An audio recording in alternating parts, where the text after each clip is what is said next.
Uz brīdi iedomāsimies, ka bizness tā ir komandas sporta spēle, ko vienlaicīgi spēlē vairākas komandas.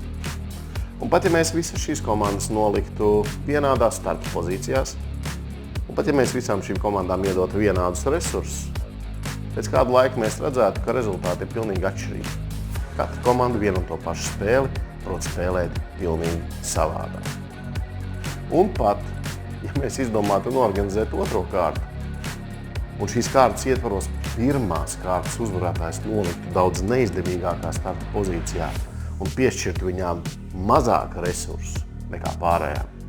Ilgtermiņā mēs redzētu, ka pirmās un otrās kārtas rezultāti būtiski neatšķiras. Jautājums, kur tad slēpjas šo atsevišķo komandu panākumu atslēgu? Panākumu atslēgu slēpjas komandas sagatavotībā un sagatavošanas metodēs. Metodēs, kas par tādām nobežotām frāzēm kā domās savādāk, analizē rūpīgāk, sadarbojies rezultatīvāk, piešķir pavisam citu jēgu. Jēgu, kas balstīta nevis uz tukšiem vārdiem un skaļām frāzēm, bet gan uz praksē pārbaudītiem komandas vadības un sadarbības algoritmiem, kā arī procesiem. Tu taču piekritīs, ka, piemēram, restorāna komanda ir trenēta un sagatavota pilnīgi savādāk, ar pilnīgi savādākām metodēm nekā, piemēram, kafejnīcas komanda. Divas dažādas komandas, divas pilnīgi dažādas spējas spēlēt spēli. Šodien jums tiek piedāvāta iespēja apgūt procesus, algoritmus, metodus, kas gadus 5-6 atpakaļ biznesa vidē vai nu nebija pieejami, daļa no tiem pat bija liekti, vai viņi nebija adaptēti biznesa vides vajadzībām. Tieši tāpēc mūsu programmās tu neredzēsi PowerPoint slaidus.